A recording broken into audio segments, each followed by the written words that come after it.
of yoga, the first thing that usually comes to mind is bendy bodies and maybe deep breathing. But originally, yoga was more about the inner workings of our minds and using breath and movement to tame the activity of our minds and develop our self-awareness. The Katha Upanishad is the first original text that defines yoga. The Katha Upanishad depicts the body as a chariot. In this world, the material world, the body or chariot is pulled around by the five senses. The five senses are represented by horses. They pull us in different directions so that we can indulge in what we see, hear, taste, smell, and touch. The passenger on the chariot represents the self, the center of consciousness, which is a neutral witness. The reins represent the mind, which is impulsive and easily distracted by emotional responses to each situation. The mind can be pulled in many directions unless the charioteer, representing the higher intellect, takes charge of the reins. This image of the body as a chariot poses some very important questions. For example, who is driving your chariot? Is your mind running uncontrolled in every direction, or have you taken charge of the reins? How aligned are you? Are you in touch with your senses, your mind, your higher intellect, and your inner self? What path are you taking, and who gets to decide?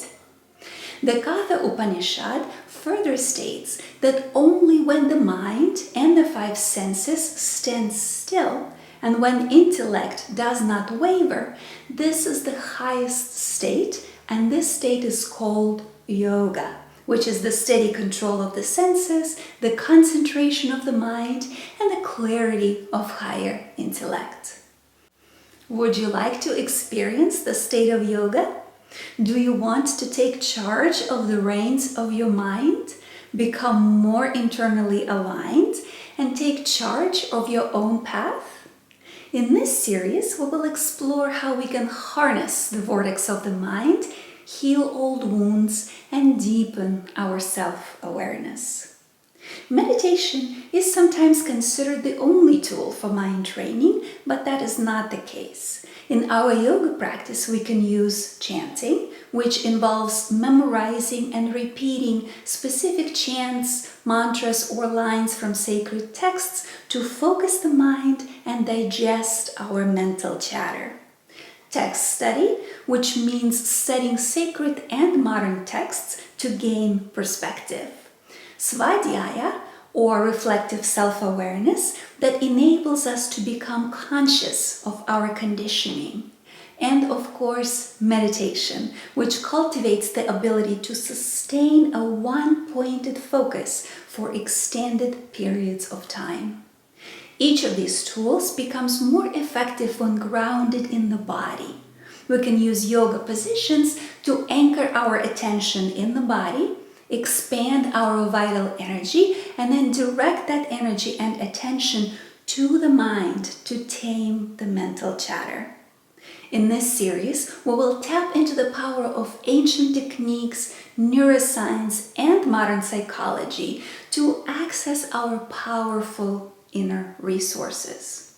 We will learn how our feelings color and shape our external reality, and how our life experiences, particularly chronic pain and trauma, alter our nervous system and our perception of the outside world. We will discover if our thoughts make us suffer and the steps we need to take to change how our minds work and respond to things. We will explore the 5 layers of the human system, or 5 koshas, and how to access the inner layers through meditation. We will focus on observing our internal physiological sensations without interpreting them, to become more reflectively self-conscious of our inner states and how they affect our reality. We will see how chanting can serve as a digestive enzyme to help us process our mental drama, and how sound can affect us on different levels. We will discover proven strategies to overcome our inner challenges and diminish diminish the emotional charge associated with obstacles in our lives.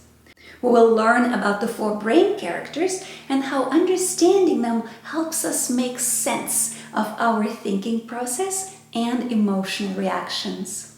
We will use the internal family systems approach to gain a better understanding of what's going on in our body and mind, and to facilitate a more harmonious relationship between different parts of ourselves.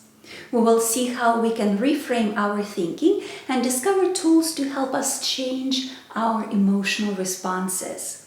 We will explore mudras and nyasas, specific hand gestures that can be used to direct energy throughout the body and cultivate specific mental and emotional states.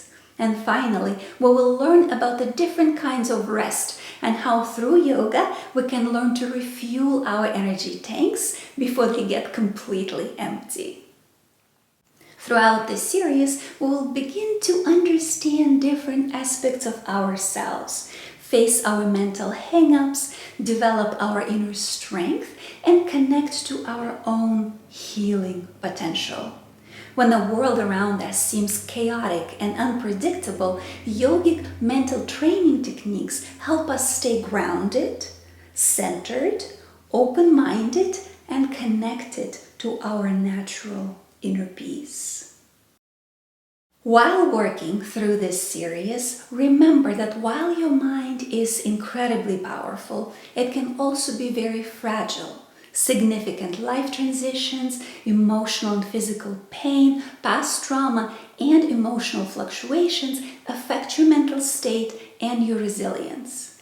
Please seek qualified help whenever you feel like your current strategies of self-soothing and self-stabilization are not working. Let's get started!